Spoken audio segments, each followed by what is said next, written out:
Glee season 4. I'm shocked that I'm still continuing Glee.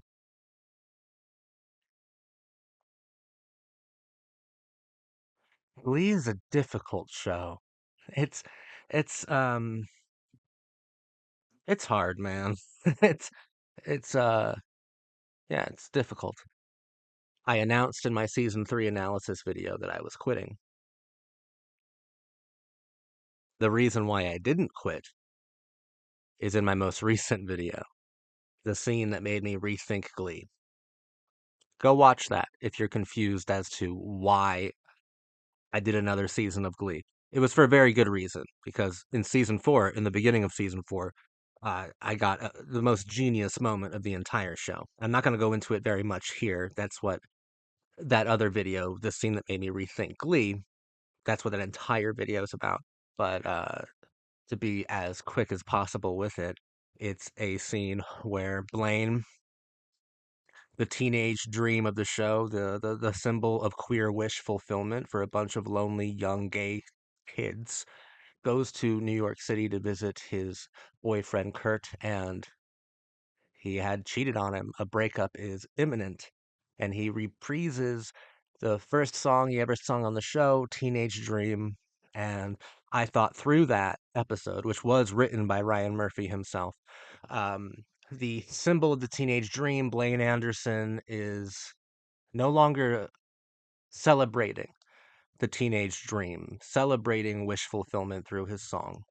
It has become a requiem for a teenage dream, kind of demonstrating how Blaine was swallowed up by the superficiality of the show itself, how dreams don't come true, how the teenage dream betrayed the wish that birthed it. He had betrayed Kurt and had lost his ineffable quality. It was so fucking sad and gorgeous. It was genius. It was genius.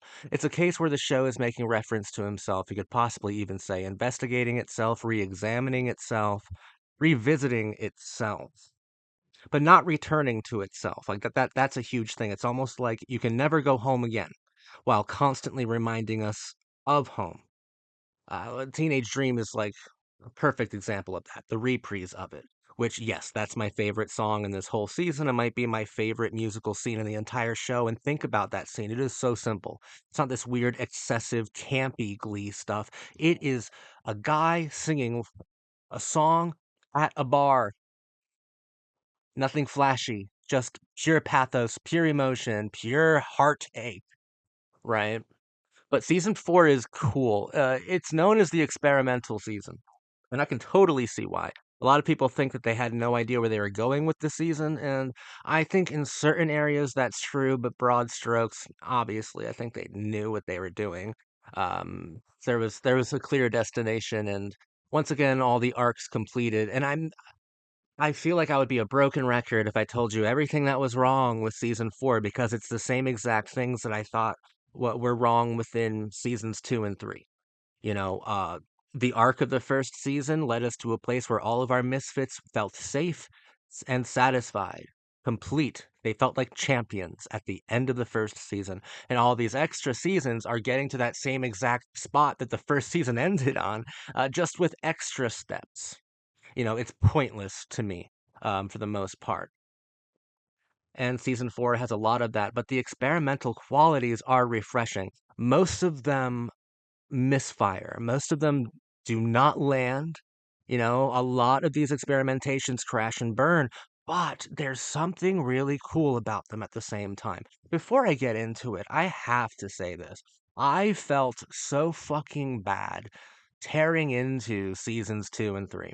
And I felt even worse when I got a few comments from big Gleeks, as you're called, big diehard Glee fans who were like, man, gotta disagree with you and like it sucks. I wish you'd like it. Why aren't you liking it? And you'd leave me like really cool, incredibly well thought out uh responses, rebuttals to my criticisms. And this is a show that like really has affected a lot of people. I think a show that gave a lot of people strength and optimism in the more dark places that the high school experience in real life can take a lot of young people, right? Like I get that.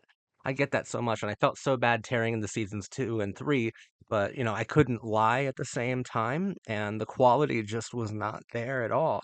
I felt so bad because I cover shows that a lot of people make fun of, but I think that they're Shakespearean. I think that they are the greatest works of art ever, belong in the museum of fine art, right? Like I think that they should be studied and worshiped and gawked at, stared at forever. Stuff like Dawson's Creek and My So-Called Life, Gossip Girl being my favorite work of art ever made. Pretty Little Liars, One Tree Hill, Veronica Mars and Gilmore Girls, Beverly Hills 90210. The list goes on and on and on. I love them. I love this style of art. And most people have nothing nice to say about teen television. And Glee, there are 1,000 videos telling you why Glee sucks. There aren't enough telling you why it's actually great. Sadly, because maybe Glee isn't actually great, but I still felt really bad about just piling on. A Gleek doesn't need another YouTuber to try to make fun of the show. They got plenty of that. They need someone to offer some unique insight, to try to look into it in a new and different way. And I'm really trying to provide that. Like I feel bad that the Gleeks don't necessarily have that from me, whereas the Vampire Diaries people do, whereas the Dawson's Creek people do. The Your Cult Boyfriend treatment. Do I sound egocentric? I'm not. I'm not. But like the Your Cult Boyfriend treatment is kind of like reappraising, re-examining these shows and kind of finding the poetry that's always existed within them and highlighting it, spotlighting it. And Glee, I don't think I've treated it unfairly. Watch my first season video. I think it's a masterpiece of a season. Season 2 and 3, I thought were shamefully bad. But I get it, and I'm sorry, Gleeks. I really just wanted to say that. But just like how I re-examine these shows, and how you re-examine these shows too, or you join me in re-examining these shows, and we have like a fun back and forth about it. Glee season 4 is re-examining itself. It kind of feels too soon, but at the same time, it is fine. It is so welcome. Like we get a bunch of new kids, or a handful of new kids. We get a handful of new kids. I don't think any of them are likable except for Kitty. Becca Tobin. Wow, thank you for being funny and cool this season. You were a highlight. That was really cool. And the best part about it is each of these kids are like cast by the members of the Glee Club to kind of be the new versions of the Glee kids who left in the previous season. So like they're looking for the new Rachel Berry. Kitty, Becca Tobin is the new Quinn.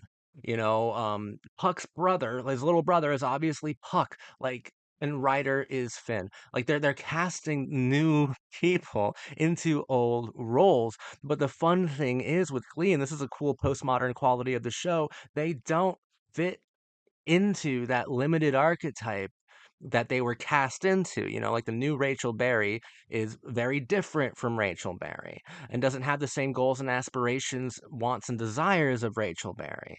I think one of the coolest parts, maybe, fuck it, I just have a huge crush on Quinn or Diana Agron.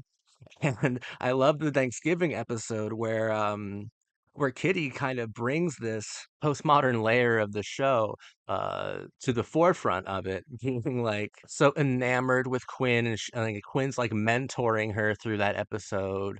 And of course, like Kitty is Quinn in the first 5 or 6 episodes of the first season of Glee, so she's like a bully and a mean girl. And you see like the new archetype, the new version of the archetype interact with the old version of the archetype, and you see the differences within sincerity. You see the varying degree of severity when it comes to bullying, like from both of them, and like the aggressive qualities of both of them, and like the same is for everybody in that episode who shadows somebody. It's really cool. You don't really get that kind of postmodern layer to a show, and that's where the experimentation I think worked in season 4, where the new versions of the old archetypes interact with the old archetypes themselves. And once again, you get the feeling of you can never go home again. Like Quinn's feels and acts, they all the ones who graduated, like miraculously, I don't know how, they just feel so much older than they did in season 3. You know, like the characters do feel so much older. It's wild. And it just reminds you that you can't have the past again, no matter how much you recast it or reshape it or redo it. You know, you can't have it. And even the structure of season 4 itself speaks to that, I think, overall theme of the show, because the structure is it's a better structure than seasons 2 and 3, actually, because we it's only two competitions. We go to we go to sectionals, and then we go to regionals. But like we have a little fake out, where they lose sectionals. Of course, they find out that the Warblers were cheating, so they get to go to regionals and end up winning regionals. But even this, right? Like, it's not as rewarding as before, but deliberately, like, this isn't a mistake of the show. The fact that they won sectionals by a technicality is even speaking to the idea of like celebration doesn't feel the same as it used to. You can never go home again. The structure of the show itself makes the appearance as if it's trying to conform to the very first season, because that's the only other season where we only had sectionals and then regionals. But it feels so remarkably different. And it does feel lesser than, but once again, maybe that's not a mistake either, because Glee, being a jukebox musical, knew it was derivative when it started. And now season 4, almost kind of trying to remake and recreate the elements of the first 3 seasons, is derivative of itself. So this derivative is a derivative of a derivative. Like that, okay, now we're getting into a really cool postmodern investigation. This does not mean the season is good. The tonal inconsistencies are still jarring, are still kind of cruel and shameful. It's like a lot of it is so poorly handled. And the cringe, I can't defend it. I haven't been able to defend it for the last 2 seasons. It is cringe. It's not camp anymore. This is pure fucking cringe. And we're also getting this ugly sort of talentless, hacky, politically woke writing. I hate using the word woke.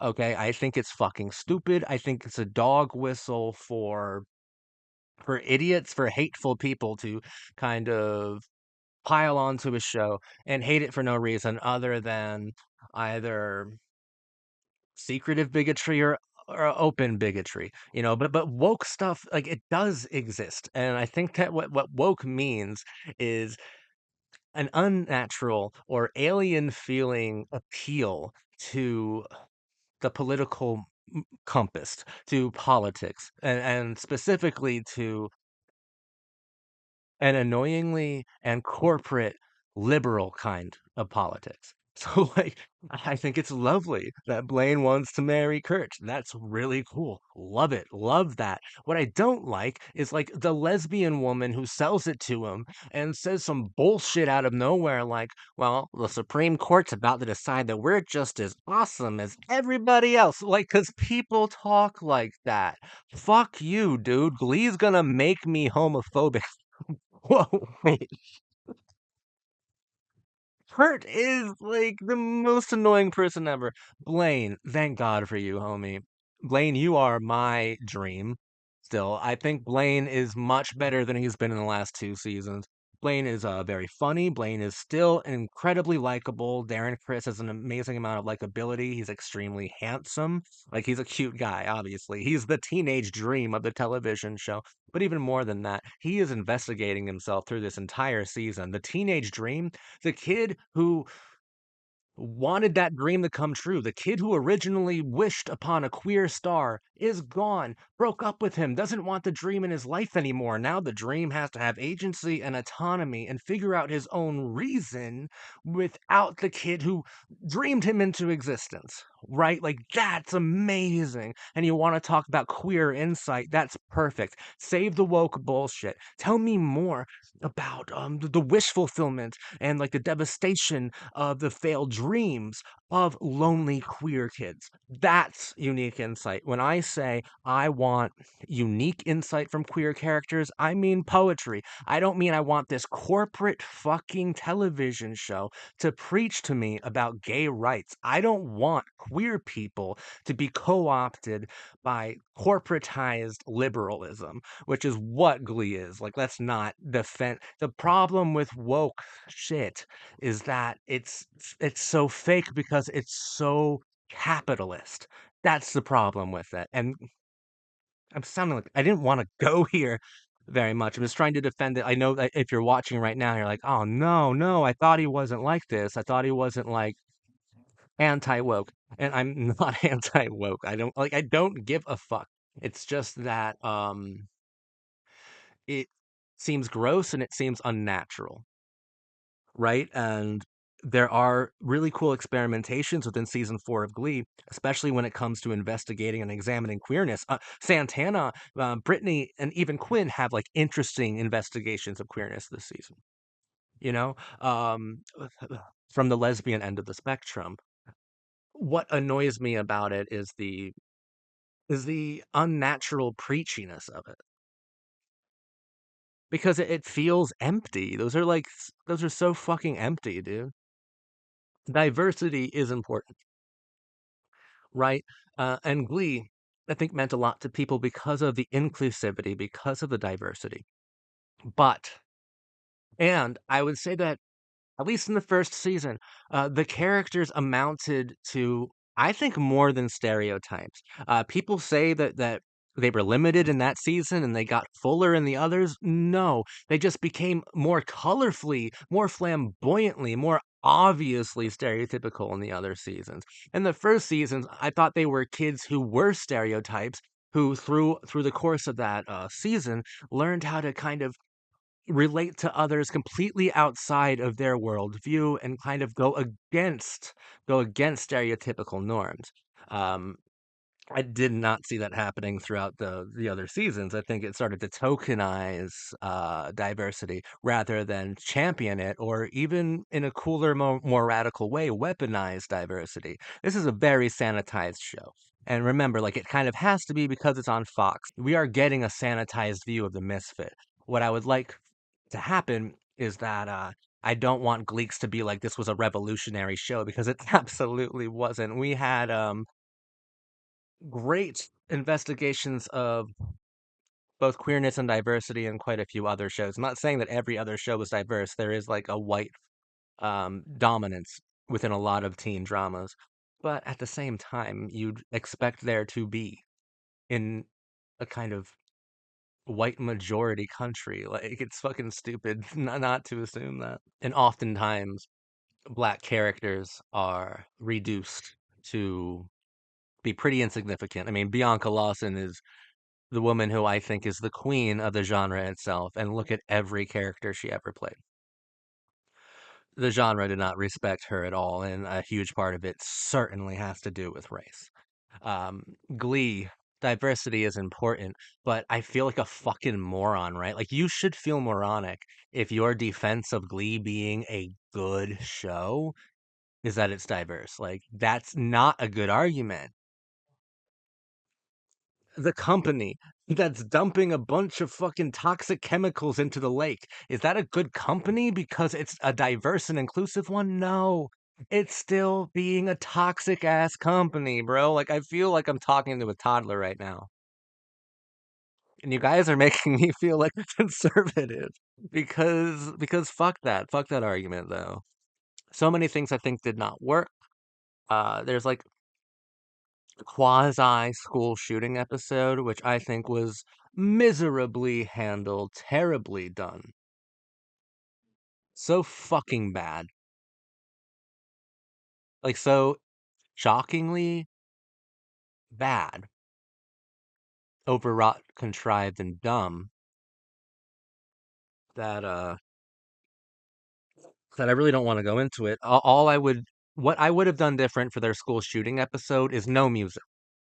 Why wasn't that the no-brainer? They have an Elton John song right before the fucking shooting, dude, and they close with, I think, a John Mayer song. There should not be any songs in that episode. Imagine how powerful that would have been. It would have felt more intense. It would have felt like a lot more real. There should have been no music. That would have made a massive statement. The lack of musicality, the silence would have been deafening. I don't know why the fuck they didn't do that. That's like, and that's the obvious thing that you should have done in that episode. I don't think that the New York stuff works. I loved seeing Kate Hudson. I think she had fun being the de facto antagonist of season 4, but I found her a little underwhelming. I love her, though. My God, what a smoke show. I love her. I liked her being mean. But I fucking didn't like a whole lot of it. And like the show is also investigating its performers because I don't know a lot about Leo Michelle, but I know that she she has like a storied historical legacy with the musical Funny Girl. Um like in real life. And in season 4, like that's Rachel's prime directive. That's her goal to be Fanny Bryce in Funny Girl. And of course, that is definitely commenting on Leah Michelle herself. How even people called Glee, like season 1, where she sung "Don't Rain on My Parade," people would call that an unofficial audition for Funny Girl. And I know she eventually did get the part after Beanie Feldstein left or was fired. So like, it's fun to see, dude. Like it's fun.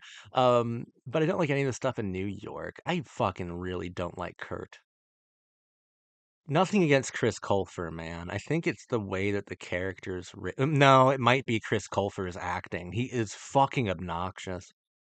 You know, it's such an obnoxious character. I haven't liked him for a very long time. Um, I don't care about him. Doesn't do anything interesting to me. Like, and he could. Like, the interesting part of Kurt will be Blaine. Like, why talk about Kurt when I can talk about Blaine? That doesn't make any sense, though. Like, Kurt's the one who dreamed the dream of Blaine. And the dream is way more interesting than the person who was the dreamer. But I'm having fun with the experimentations that the show is going through. Finn, I know. Trust me, I know. This is the last time I see Corey Monteith, and it's a fucking tragedy, man. He brought a lot of heart and soul to this show. Not going to talk about his passing yet because I haven't seen it, obviously, but I know in season 5 there's an entire episode dedicated to the loss to Corey Monteith. Um, and I'll save my thoughts there. In season 4, he was fine. I thought that like he was a very contrived character, though. Like the way that they kept roping all these kids back to McKinley. Like you're not supposed to take it seriously. You're just supposed to shake your head. Like Sue even brings attention to how stupid it is that they're always there. She's like, "Did you guess? Did you kids just get here in that teleportation device that you obviously must have because you're always here?" You know, like it's fucking annoying, dude. Even Finn is like another case of the show re-examining itself. So like Ryder, who is the most annoying character on the show now, I wish he would just disappear entirely. I hate Ryder. Like Ryder is cast as the new Finn, but we get an extra step with this scenario, whereas Finn is cast as the new Mr. Schuster. And just like Ryder um, fails in a lot of different ways to live up to the archetypal design of Finn Hudson, Finn absolutely fails to operate well within the narrative dimensions of Will Schuster. The narrative systems of Glee season 4 like are fun to interact with, but they're not good. Like this isn't a good season.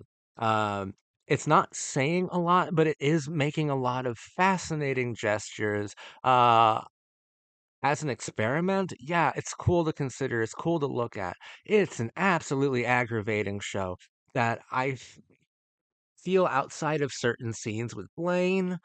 uh, lack all emotional depth and intensity.